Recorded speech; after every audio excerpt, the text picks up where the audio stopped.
अस्सलाम वालेकुम नाज़रीन, मैं हूं एडवोकेट अदील हैदर और आप देख रहे हैं मेरा यूट्यूब चैनल। नाज़रीन,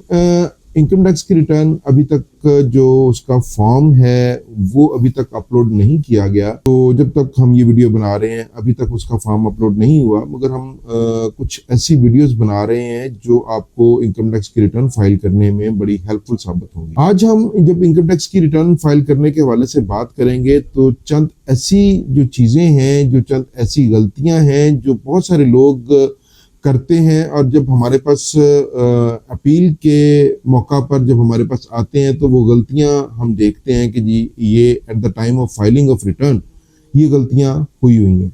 सो उसको जस्टिफाई करना, जब एक चीज़ आप गलत एंटर कर देते हैं, बेसिकली जो इनकम टैक्स की रिटर्न है ये आप जो फाइल करते हैं, आप जो एंट्रीज उसके अंदर, जो अमाउंट्स आप उसके अंदर एंटर करते हैं, आपकी जितनी भी असेसमेंट है उसी की बेस पर होती है, अनटिल एंड अनलेस के अगर कोई थर्ड पार्टी इंफॉर्मेशन ऐसी आ जाए कि जो आपकी कंसीलमेंट हो तो उसके हवाले से आ जाए, वरना अदरवाइज जो मैक्सिमम जो चीजें होती हैं वो आपकी रिटर्न में से ही जो आपकी अमाउंट्स की एंट्री होती है वो उठाई जाती है। लिहाजा आप जो लोग रिटर्न फाइल करते हैं उनके लिए आज की ये वीडियो इंतहाई अहम है। हम बारी बारी उन चीज़ों का जिक्र करते हैं कि क्या एंटर होना चाहिए, कौन सी ऐसी गलतियां हैं जो कि नहीं होनी चाहिए। नंबर एक, बहुत सारे लोग व्हीकल रखते हैं,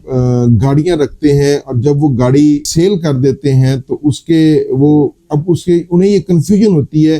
कि आया वो गाड़ी उनकी पर्सनल यूज की है या बिजनेस यूज की है। बहुत सारे मौकों पर ऐसा होता है कि गाड़ी उनके पर्सनल नाम पे होती है, मगर वो ये समझ रहे होते हैं, ये ज्यूम कर रहे होते हैं कि ये गाड़ी तो बिजनेस की है, क्योंकि वो उसके ऊपर बिजनेस के ही सारे मामला सारे अंजाम दे रहे होते हैं। गाड़ी बिजनेस के नाम पे वो है जो बिजनेस के नाम पे रजिस्ट्रेशन जिसकी हुई है। अदरवाइज जो गाड़ी आप इस्तेमाल कर रहे हैं आपके अपने नाम पे है तो वो पर्सनल व्हीकल है, उसको अपने पर्सनल व्हीकल के ही कॉलम में एंटर करना है। और जब आप उसको सेल करते हैं तो उसका जो गेन आता है वो आपने प्रॉपर उसके अंदर एंटर करना है। और एक बहुत बड़ी बात की, जो पर्सनल व्हीकल की जो गेन है, जो प्रॉपर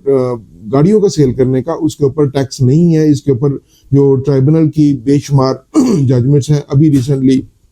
एक जजमेंट आई है। और इसके अलावा एक और बहुत बड़ी गलती करते हैं लोग कि जब नई रिटर्न फाइलिंग करते हैं बहुत सारे लोग, तो उनके जहन में पता नहीं क्या है कि हम गोल्ड एंटर कर देंगे तो वो हमारा एसेट बन जाएगा, खा वो गोल्ड आपके पास है या नहीं है, कि जनाब ये एट द किसी वक्त में ये हमारे काम आ जाएगा और ये हमारे पैसे वाइट हो जाएंगे। ऐसी सूरत नहीं है। जितना गोल्ड आपके पास इन ओरिजिनल है, खा वो आपने खरीदा है तो बताएंगे, उसकी कीमत खरीद बताएंगे। अगर वो आपको गिफ्ट आया है, वो किसी भी सूरत में गिफ्ट आ सकता है, वालिदैन दे सकते हैं, अगर ख़वातीन के शौहर देते हैं, या जिसे आप कहते हैं कि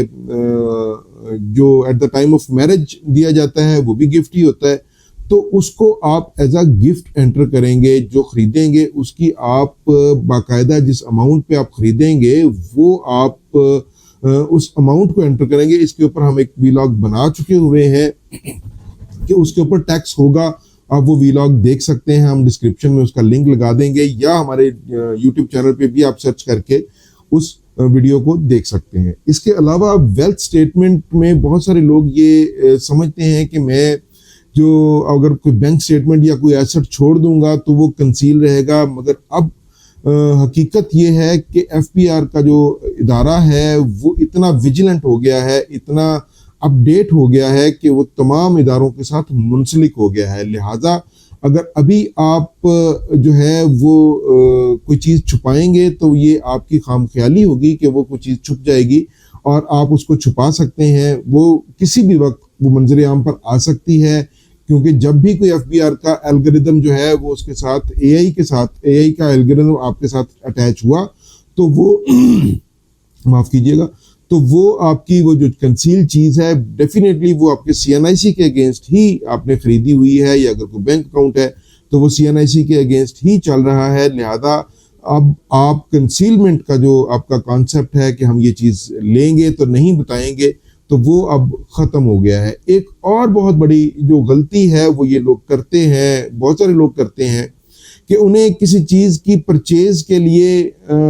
टैक्स, डेफिनेटली जो नॉन फाइलर है उसका टैक्स कई गुना ज़्यादा है। तो जब वो परचेज करना चाहते हैं कोई चीज़, तो वो कहते हैं कि जी हम किसी प्रॉपर्टी डीलर के पास चले जाएं, वो फाइलर कर दे, या किसी बैंकर के पास वो फाइलर कर देता है, या किसी राह जाते बंदे जो हैं वो बैग उठा के फिर रहे हैं, वो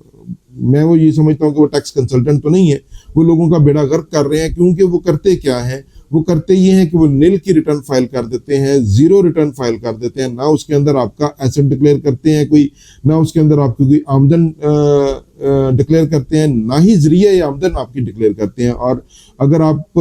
इस पाकिस्तान में रह रहे हैं तो कोई ना कोई जरिया आमदन, अगर आपका अपने खराजात चला रहे हैं तो कोई ना कोई जरिया आमदन आपका होता है। सो आपने ये गलती नहीं करनी। जब भी कोई एसेट अगर आपने परचेज करना है और अगर आप नॉन फाइलर हैं और आप पहली दफा अपनी रिटर्न फाइल कर रहे हैं, तो उसके सोर्सेज डेफिनेटली वो आपके पास जस्टिफाइड सोर्सेज हैं। किसी को इनहेरिटेंस आई है, किसी के पास कोई एसेट पड़ा था, उसको डिस्पोज ऑफ किया है, तो वो जो सोर्सेज हैं आपके पास, रिसोर्सेज हैं, वो आपके पास जस्टिफाइड है। आप उनको डेफिनेटली आप उसको अपने रिटर्न में डिक्लेयर करें, ताकि जब आप अपनी रिटर्न फाइल करें तो अगर वो सेल भी कर रहे हैं तो अगली रिटर्न में आप उसका सेल डालेंगे, गेन डालेंगे, और आप अगर नई चीज ले रहे हैं, जिससे भी ले रहे हैं, जो भी चीज ले रहे हैं, ताकि आप उसको डिक्लेयर कर सकें। ऐसा अब नहीं चलेगा कि आप नील की रिटर्न या जीरो की रिटर्न फाइल कर दें और आप जस्ट फॉर द मोमेंट, जिसे आप कहते हैं कि टेम्परेरी तौर पर आप फाइलर हो जाएं। और ये बहुत बड़ा कॉन्सेप्ट है कि टेम्परेरी तौर पर हम फाइलर हो गए हैं जी, और हमारे पास तो लॉगिन पासवर्ड भी नहीं है। सो ये एक बहुत बड़ी एक मिसकंसेप्शन है। लिहाजा अपनी रिटर्न बर वक्त, मैं ये दोबारा बात कर रहा हूँ, बर वक्त, क्योंकि अगर आप 30 सितंबर के बाद रिटर्न फाइल करेंगे तो आपके ऊपर 25,000 रुपया जुर्माना है इंडिविजुअल का, और अगर एओपी की रिटर्न फाइल होती है तो उसके ऊपर 50,000 रुपया है। लिहाजा आप अपनी रिटर्न बर वक्त फाइल करें और उसके अंदर अपनी तमाम एंट्रीज, तमाम चीज़ों का इंदराज प्रॉपर तरीके से करें, अपनी इनकम प्रॉपर तरीके से कैलकुलेट करें, और अपनी जो वेल्थ स्टेटमेंट है उसको प्रॉपर तरीके से रिकंसाइल करें, अपना तमाम एसेट्स उसके अंदर डिक्लेयर करें। उनको जस्टिफाई करना आसान होता है, जो आप चीज़ें डिक्लेयर कर देते हैं उनको जस्टिफाई करना आसान हो जाता है। जब चीज़ को आप डिक्लेयर नहीं करते वो कंसीलमेंट में आ जाती है, और कंसीलमेंट को जस्टिफाई करना आसान नहीं होता। और जो एक और बहुत बड़ी चीज़ है कि अब बहुत सारे लोग पाकिस्तान में सोलर लगवा रहे हैं, तो बहुत सारे लोग सोलर को अपनी वेल्थ स्टेटमेंट में ऐड ही नहीं करते, क्योंकि वो उनका डेफिनेटली उनका एसेट है, वो तकरीबन उसके ऊपर काफ़ी सारे पैसे लगते हैं, जितनी वो कैपेसिटी का सोलर लगवाते हैं, तो उसको अपनी वेल्थ स्टेटमेंट के अंदर वो उसको अपना एसेट के तौर पर डिक्लेयर करें, और जितने पैसे उसके ऊपर लगे हैं वो उसके अंदर डिक्लेयर करें, क्योंकि वो पैसों से लगता है और आपकी वेल्थ उस साल में उतने पैसों से कम होती है। तो जब वो उसको सोलर के तौर पे आप डिक्लेयर नहीं करेंगे तो वो वेल्थ कहाँ जाएगी। और बहुत सारे लोग उसको कैश में कन्वर्ट कर देते हैं, जबकि कैश नहीं है, क्योंकि वो तो एसेट की सूरत इख्तियार कर गया। लिहाजा ये बहुत सारी ऐसी चीज़ें हैं। हम इसके ऊपर टोकन टैक्स है, जैसे बहुत सारे लोग छोड़ देते हैं, मोबाइल की जो टैक्स रिडक्शन है वो छोड़ देते हैं, और बहुत सारी ऐसी चीज़ें हैं। मगर अगर आप खुद से नहीं फाइल कर सकते तो किसी आप माहिर टैक्स कंसल्टेंट से अपनी चीज़ें डिस्कस करें और उसके ज़रिए आप इनकम टैक्स की रिटर्न फाइल करें, क्योंकि अब वो ज़माना नहीं रह गया कि आप नील की रिटर्न या नामुकम्मल रिटर्न फाइल करें या उसके अंदर कुछ चीज़ें छोड़ दें तो आपका जो है वो रिटर्न आप निकल जाएगी। अब ऐसा नहीं है। लिहाजा आज के लिए जो है यही हमारा मैसेज है कि अपनी रिटर्न प्रॉपर तरीके से फाइल करें। आज के लिए इतनी इजाज़त दीजिए। अल्लाह हाफिज़।